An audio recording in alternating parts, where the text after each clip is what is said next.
Hello and welcome to this video. We're taking a look at QTrader today, and we're going to take a look at the trading dome within QTrader. So from here we can actually trade. Of course, we can place different kinds of orders, view quotes, and market depth. Now I have the trading dome open here. I've minimized all my other windows. We're going to talk about kind of what it looks like and just the basics here for to start off with. So you see, as soon as I click it, of course, within QTrader, kind of a global feature is as soon as you click any window, it gives you the different toolbar options on the left-hand side. In this case, we have a few. We have the center button, which will center price on our dome. You'll see as price kind of drifts up or down here. We may want to click that center button here. We also have options to access the fill report and the order positions windows as well. Now, if we take a look at just the kind of the layout of our trading dome within QTrader, I can dynamically size it. So if I kind of make it a little bit smaller or bigger, you'll notice that it also affects the text size as well as the amount of rows that are showing. So you can kind of really customize that to how you want it to look. You know, if you want fewer or bigger text, that's easier for you to see. Of course, you can have that option for you. I'm going to leave it right around this size, maybe a little bit longer here for more rows here. And of course, you can customize that to your own preferences. We also have another centering button here. You can see it looks kind of like it has some blue arrows and red arrows here. If I click that, it'll center price for me. Now, we also have a few different tabs here within this particular trading dome, and you can tab different instruments within here. So you don't have to view just one instrument with one trading dome. You can actually view multiple instruments. So right now I have the E-mini S&P 500, but I can also switch to some other instruments here if I wanted to. You can have up to 4 different instruments within a trading dome here. Now you see on our actual trading dome we have a few different columns. Of course, we have the price column here, which you can see just displaying price. Also have buy column on the left hand side and a sell column on the right hand side. And within each of those columns here, the buy and sell columns, we also have an area for market depth, so we can view depth to the upside or the downside if we wanted to kind of analyze that. Now we can also, of course, place orders on our trading dome. So it's as easy as clicking on the price level here. So if I wanted to place a limit order, for example, a sell limit order, all I need to do is go in the sell column. You'll see a little 1 is popping up. That 1 is just for my order quantity, and we're going to show you how to adjust that a little bit throughout the video here. So if I wanted to place a sell limit here, all I need to do is left mouse click. Now we have confirmations turned on by default. I'll show you how to also disable those throughout this video. So for now, I'm going to use the confirmation. And I can do the same thing here on the buy side. So if I wanted to place a buy limit order, of course I'm below market price here, so I can go ahead and place that just by left mouse clicking and then confirming. Now you'll notice on these orders here, we have a limit order, so it tells us the type of order that it is. We also have the quantity here. So one thing that I can do in this area is I can always just drag it. So if I want to drag this, so click and drag my order, that will move where my limit order is. So you can see how quick that is as well. And we have those confirmations enabled for that currently. You can see actually in that area I placed another limit order. Now if we want to turn on those confirmations or turn off those confirmations, so enable or disable those, all we need to do is go ahead and right mouse click here and select trading preferences. So if I select trading preferences, another window is going to come up, and you'll need to toggle to the notifications menu. So within the notifications menu, you can adjust what confirmations you will receive, as well as some other pop-ups and things like that. I'm going to go ahead and turn off all the confirmations for purposes of this video, but of course, use your best judgment there. I'll apply that and then select OK. So now we can, of course, modify these orders without those confirmations. So I can place a sell limit order, I can place a few if I wanted to. I can also modify them without having to confirm that each time. So whatever kind of works best there for you. Now you see I have a few different orders here kind of showing up on my sell column side. I actually placed several limit orders. I could cancel those just by right mouse clicking. So if I wanted to select one of these and just right mouse click, that will cancel it for us.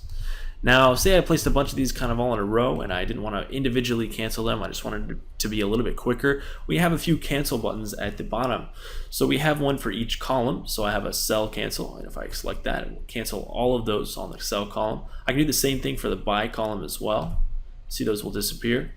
Now if I had a bunch kind of on either side that I wanted to go ahead and cancel here, I can use the cancel all button. So I'll go ahead and select that. That will cancel all of those.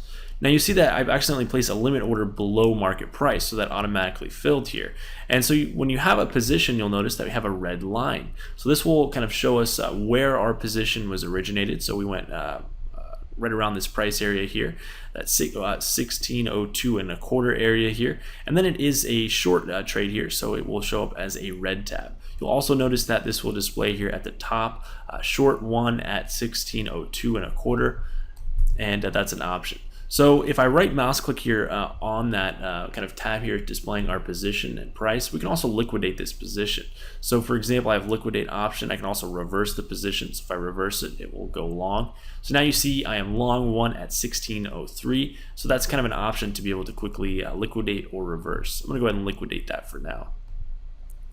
Now we can also adjust our order quantity. So for now we've just been placing kind of one contract orders, but if I wanted to place a different order, I can of course just select this here. This is our order quantity. I can type in a number and kind of adjust that. So if I wanted 3 contracts, if I right mouse click in here, you'll see that mouse over, it will default it or change it back to our default size, which you can adjust within that trading preferences window.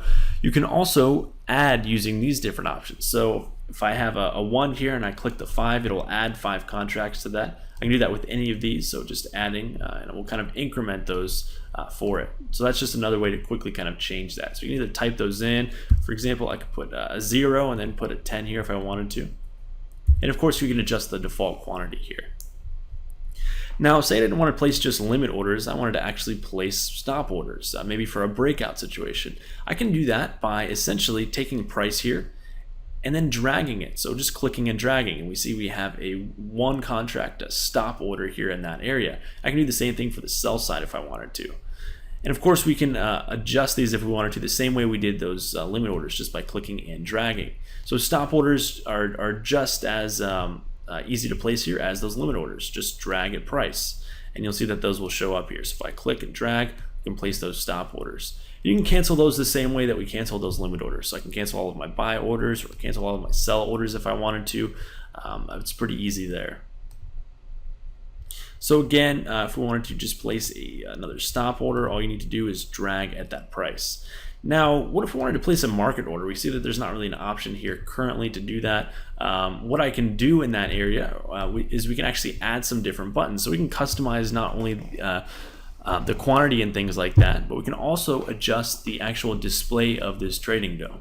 So if I were to right mouse click, and we're going to go back to that trading preferences window, we can actually add a few buttons to our trading dome. So I'm going to go to the display area here, and you can see that is here.